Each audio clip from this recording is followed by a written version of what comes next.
Muy buenos Muy días. Le bien, doy la bienvenida entonces a Radio Madre de Dios, Monseñor. Muchas gracias por querer acompañarnos el día de hoy. muchas gracias, pues aquí estamos para servir, así que usted me dirá. Es un gusto tenerlo acompañándonos porque creo que es algo realmente importante que en este tiempo que estamos viviendo, tiempos de cambios a nivel político, a nivel social, donde también eh, como familia sentimos que hay un ataque a la familia desde distintos ámbitos, tengamos comunicación con nuestros pastores, nos sintamos acompañados y, ¿por qué no, Monseñor, en este tiempo también de sínodo, sentir que estamos caminando juntos?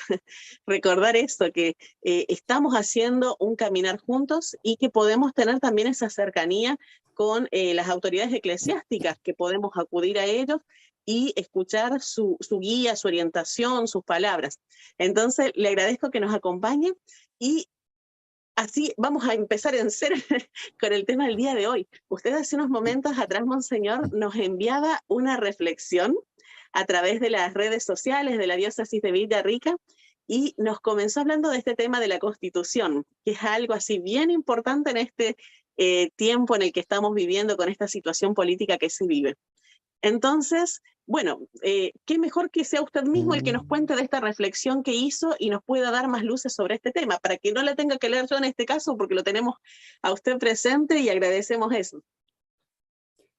Efectivamente, tal como usted dice, a raíz de que hoy se entrega la propuesta de nuevo texto constitucional, vi que era necesario hacer alguna reflexión, poco para iluminar, y por lo tanto esta reflexión va a ser la primera de varias más, ¿no? De modo que durante Perfecto. estos 2 meses podamos ir compartiendo estas reflexiones. Ahora vamos a tener 2 meses para estudiar el texto y por eso yo pido que todos lo lean. Es verdad que tiene muchos números, excesivo, dicen los especialistas, pero no es tampoco largo. Y leyendo el texto, estudiándolo, estando bien informados, entonces decidir responsablemente el día 4 de septiembre, ¿cierto? Que habrá que votar. Y aquí efectivamente está en juego el futuro de Chile y el de muchas generaciones. Según se apruebe o se rechace, va a ser lo que venga más adelante. Así que voy a escribir algunas columnas, ¿cierto? Voy también a compartirla con ustedes para dar luces según la perspectiva de la capacidad natural de la razón humana para conocer la verdad y también de la palabra de Dios que nos ilumina lo que es la persona humana y también la sociedad. Ahora, el proyecto de constitución no solo hace referencia a aspectos de índole político, en los que puede haber una legítima diversidad de pareceres, sino que también en este texto subyace una concepción de la persona humana, de la familia y también de la misma sociedad. Ahora, como todos sabemos, en el nuevo texto constitucional que se está proponiendo hay una historia, ¿cierto?, del porqué de su origen y también del desarrollo de su redacción. No vamos a entrar ahí porque eso está ampliamente informado por la prensa y las redes sociales. Sin embargo, el porqué, ¿cierto?, de este texto y también la historia de su redacción explica en parte el contenido de este proyecto de constitución. Tampoco voy a entrar en ese tema porque es un tema que ya se sabe, ¿cierto? Y sobre eso se ha hablado mucho. Hay también propuestas políticas concretas. Por ejemplo, entre otras muchas, la eliminación del Senado, que ha sido muy discutido, como ustedes saben, o también se propone la plurinacionalidad del Estado. Así que habría como distintas nacionalidades y supondría eso, al parecer, una gran autonomía regional. Ahora, ciertamente que esta propuesta supone una ruptura con la bicentenaria tradición constitucional de la República de Chile, ¿cierto? Y eso lo dicen los constitucionalistas, que efectivamente es otro modelo de Estado, ¿cierto? Otro modelo de gobierno y también de la manera de relacionarnos como sociedad. Y esto va a cambiar significativamente la fisonomía actual del país. O sea, el aprobar esta constitución sería que va a haber efectivamente un antes y un después que supone un cambio radical. Y eso también todos lo dicen los que están a favor y los que están también en contra. Ahora tampoco entraré en estas materias de las que hablarán los especialistas, ¿no? Pero sí, importante saber que hay que estar informado de que efectivamente la aprobación de esta constitución va a cambiar el país de un modo que nunca antes había cambiado. Lo que sí voy a tratar de demostrar a través de estas reflexiones que la concepción del proyecto constitucional acerca de la persona humana, del matrimonio, de la familia, de la educación, de la religión, de la sociedad y del mismo Estado es incompatible con la verdad natural y con la revelación divina. Y ahí entonces, en cada reflexión voy a tratar, ¿cierto?, qué se piensa en el proyecto de la persona humana. Así es. Todo el tema, ¿cierto?, del derecho a la vida, ¿cierto? O sea, en la Constitución aparece el derecho del aborto, por tanto ya va a ser imposible, si se aprueba este texto, después, bueno, defender la vida humana, porque sería inconstitucional si alguien quisiera defender el derecho de los niños a nacer y se opone al aborto, ¿cierto? Después O también... sea, engañado en la palabra de aborto, estamos escondiendo que es derecho a quitar la vida a los no nacidos. Claro. Después también veremos lo que es el matrimonio. El matrimonio, ¿cierto?, se pretende que sea la unión de personas de cualquier género, hombre, mujer, mujer, mujer, hombre, hombre. Por lo tanto, también está la concepción de la familia, que puede ser otra cosa y no lo que siempre se ha sabido que es la familia. Muy importante el tema de la educación, porque en definitiva ya se sabe que se le quita a los padres el derecho de ser los que educan a su hijo, ¿cierto? Entonces se establece que no son los padres los principales responsables de la educación de los hijos y por lo tanto el Estado lo que pretenderá con esta constitución es establecer una educación unitaria, ¿cierto?, en donde todos los niños tienen que ser educados de acuerdo a lo que el Estado diga. Y por lo tanto, si un papá no está de acuerdo, sería prácticamente imposible optar por una educación que sea compatible con los propios principios, ¿cierto?, que tengan esos padres. También el tema de la libertad religiosa está bastante menoscabada en este proyecto. Y cuando se hablaba aquí también de la sociedad y del mismo Estado, muy importante porque recordar que hay concepciones del Estado que son totalitarias, por lo tanto el Estado es el que decide todo y por lo tanto puede decidir respecto a cada persona en cualquier momento de su vida, puede decidir respecto a lo que son, no sé, los colegios, la educación, lo que es la salud, ¿cierto? Por lo tanto, el Estado es una especie de Dios, ¿cierto? Que todo lo decide, todo lo controla y todo queda completamente sometido a su decisión. Y también lo que es la sociedad, porque en la sociedad, ¿cierto?, hay una organicidad, ¿cierto? Están las personas, cada persona, hay instituciones que son de orden natural, la familia, por ejemplo, y la familia se sabe que es la base de toda sociedad.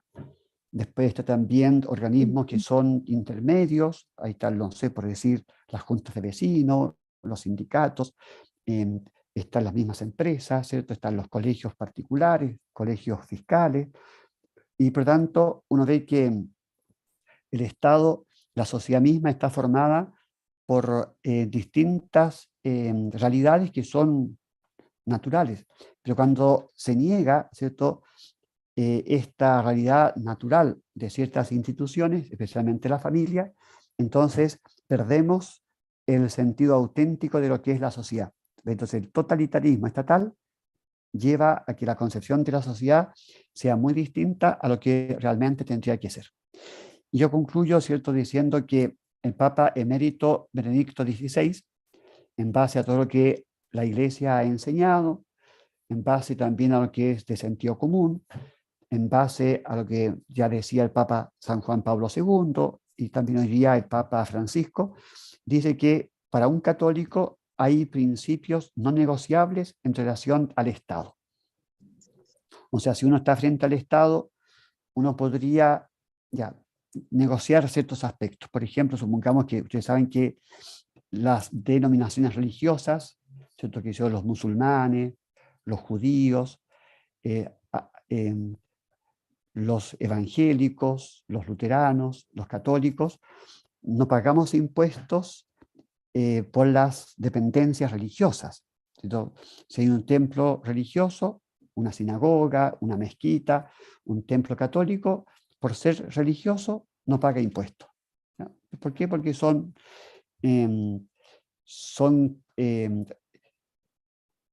lugares, en el fondo, de bien común.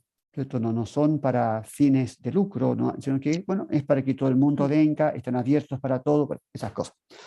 Entonces, supongamos que el Estado dijera, vamos a cobrar impuestos también por el terreno y la construcción que está ahí, ¿cierto?, y que tiene un fin religioso.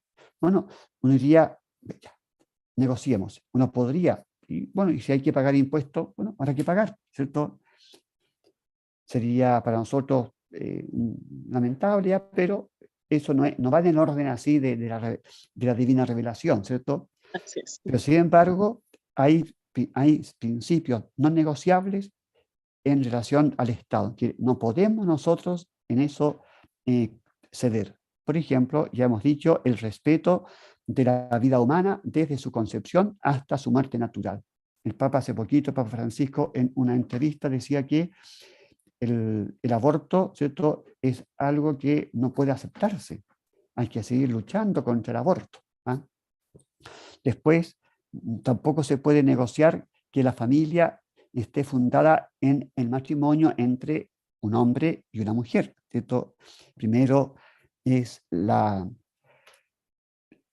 condición de varón, la condición de mujer, y que siempre es monogámico, es uno y uno, un hombre, una mujer. Sería como, por ejemplo, inaceptable que el Estado dijera, bueno, puede haber un matrimonio entre un hombre y 4 mujeres, que pasa en algunos países, ¿cierto?, en que hay poligamia.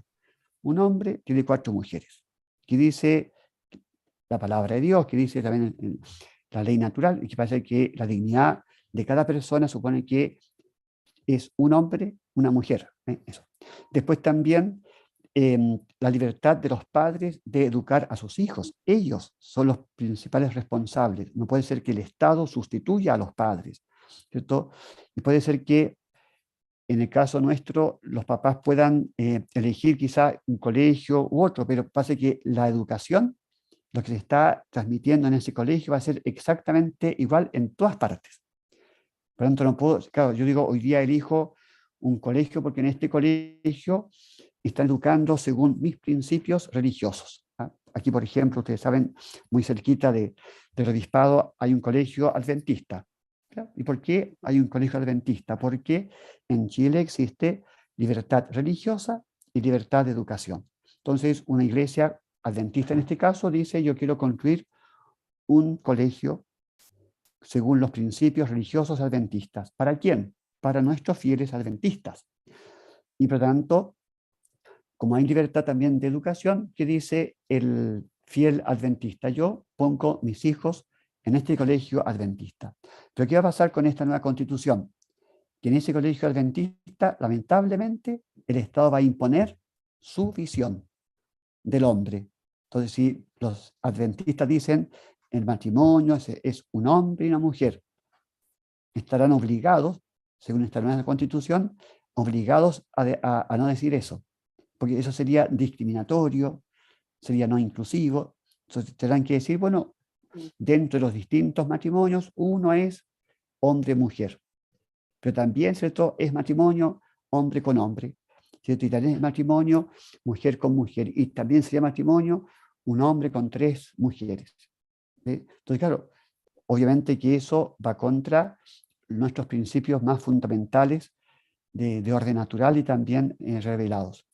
Después la libertad religiosa, ¿cierto? Justamente cada denominación religiosa, en el respeto, ¿cierto?, del bien común y sin pasar a llevar las buenas costumbres, tiene todo el derecho de poder profesar públicamente su fe.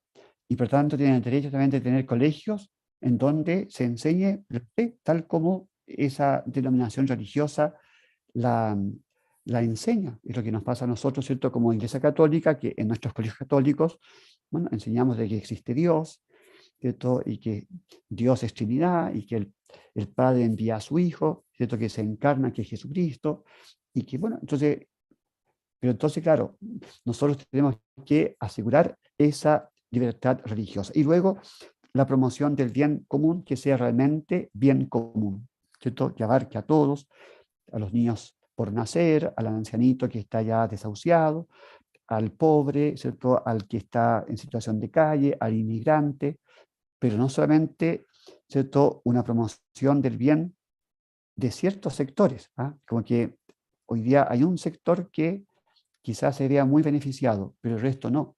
Entonces, justamente una constitución tiene que estar dada para que todos los que habitan en un territorio eh, tengan capacidad de poder vivir según su dignidad humana y sobre todo lo que tiene que hacer una ley y una constitución es precisamente defender al más débil del más fuerte, ¿cierto? Porque si no, se cae en esta ley de la selva, ¿cierto? Y justamente, ¿qué dice una constitución? Bueno, un niño por nacer es muy débil, indefenso. Entonces, justamente tiene que haber una estructura jurídica que asegure el derecho del más indefenso, del más débil, del que más fácilmente puede ser pasado a llevar en sus derechos. Y aquí uno ve que es todo lo contrario, ¿cierto? Así que por eso uno se da cuenta que ninguno de estos principios, ¿cierto?, no negociables se respeta en el proyecto constitucional. Pues yo invito por eso, como digo desde un comienzo, es que realmente cada uno estudie el texto y bien informado decida. ¿Cierto? Si es católico, bueno, tendrá que decidir según lo que es también su fe católica. Igualmente un hermano evangélico, etc.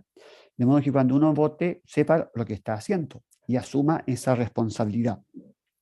O sea, después las consecuencias tendrá que asumirlas no solo cada uno, sino que también todo el país y todas las futuras generaciones. O sea, yo voto hoy, pero también tendrá que asumir las consecuencias el que no pudo votar porque es más joven, es muy niño, etc. Así es, muchas gracias, monseñor. Sí, y evidentemente yo creo que la gente que además es testigo de todo lo que significa, todo lo que ha sido este proceso que ha llevado a replantearse a este territorio nacional de hacer una nueva constitución, no es algo que si en la práctica después nos vamos dando cuenta que esto realmente no funciona, perjudica, afecta realmente a la población, afecta el desarrollo de nuestras libertades. Cuando uno además viene con esa concepción durante años de que el Estado debería proteger a la gente, ayudarla a poder desarrollar el máximo potencial en sus libertades, en sus actividades, si en este caso los está restringiendo y como usted decía, se vuelve un nuevo Dios, el Estado, una nueva religión, vamos a decir así, donde impone su ideología, su pensamiento, no solamente en las políticas, sino dentro de los colegios, dentro de los hogares, que pueda tener decisión en las economías privadas de los hogares, en el pensamiento de los valores, o sea, porque ya de por sí la sociedad está bastante atacada en los valores, ni que hablar de los valores cristianos, así totalmente despreciados hoy en día. Entonces, no es algo que si vamos al cambio, aceptamos, después no nos funciona, podemos volver atrás y hagamos otro intento más de una nueva constitución. Esto tienen que pasar hartos años, 80 años o más, entre que se pueda hacer un nuevo intento de redactar una nueva constitución si esto no funcionase. Entonces, estamos hablando de que hay 2 meses para replantearse súper bien, analizarlo, meditarlo, porque de una u otra manera va a afectar a cada una de las personas que viven en este territorio. Nadie va a quedar libre de lo que signifique un cambio en la Constitución. De una u otra manera los va a afectar. Y nosotros, especialmente como creyentes, donde yo, por ejemplo, me reconozco como mamá, preocupada por mis hijos, por su futuro, por la formación que reciban, ¿qué va a ocurrir con ellos el día de mañana si esto se aprueba y se afecta algo tan importante como lo que usted decía, monseñor, el tema de los valores, esos que no se pueden transar, no se puede negociar con valores tan importantes, con mi fe misma? Si para mí lo más importante es mi fe y lo que le transmito a mis hijos, y eso no se puede negociar, porque si lo hacemos a la luz del Evangelio, reflexionando con lo que el Señor nos indica, está bien, al César lo que es del César, a Dios lo que es de Dios, pero con la vida no se negocia, con lo que la palabra de Dios no va a pasar, pasará todo lo demás, pero la palabra de Dios permanece. Entonces, a eso vamos ahora, a levantar la voz de a poquito, como usted dice, durante 2 meses, viendo estas reflexiones, analizándolas, informándonos bien, leyendo también el documento, para que no nos dejemos tampoco engañar, porque evidentemente cuando surge esto también hay un montón de falsos mensajes, campañas, que quienes tienen dinero, lamentablemente también pueden pagar por estas campañas políticas que se realizan de difusión de cosas que parecen buenísimas en algunos aspectos, pequeños engaños así que nos van vendiendo, y que uno dice, sí, pero significaría una mejora por acá, pero nos estamos olvidando de cosas esenciales como estos valores que pueden ser totalmente pasados a llevar, porque va a haber una constitución que lo respalde. Entonces, 2 meses para que nos informemos y lo reflexionemos también. Encuentro esto muy importante, como usted nos dijo, es junto con la palabra de Dios. Entonces, pensemos como cristianos cuáles son esos valores que tenemos, si realmente estamos amando los mandamientos que Cristo nos dejó, si queremos ser también apóstoles de Él para difundirlos, para darlos a conocer. Ya teníamos en el día de ayer, la misa del domingo, este evangelio tan fuerte de que somos todos enviados también a compartir el evangelio. No tenemos que quedarnos simplemente en nuestro espacio, sino hay una obligación, una responsabilidad de que seamos sal de la tierra, luz del mundo, y esto se comparte y se difunda. Entonces, de a poquito levantando la voz. Así que muchas gracias, monseñor, por irnos dando luz, y espero que pueda seguir haciéndonos llegar estas reflexiones para que las compartamos con todos los oyentes y con todos los hermanos en la fe que quieran informarse y tomar una decisión con conciencia espiritual y también mental, porque también la inteligencia bien nos tiene que ayudar a tomar esta decisión. Eso. Así que muchas gracias por esta oportunidad, ¿cierto? Y invitarles a que puedan estudiar el texto, ver lo que se está realmente proponiendo y durante estos meses también informarse a través de estas columnas, por ejemplo.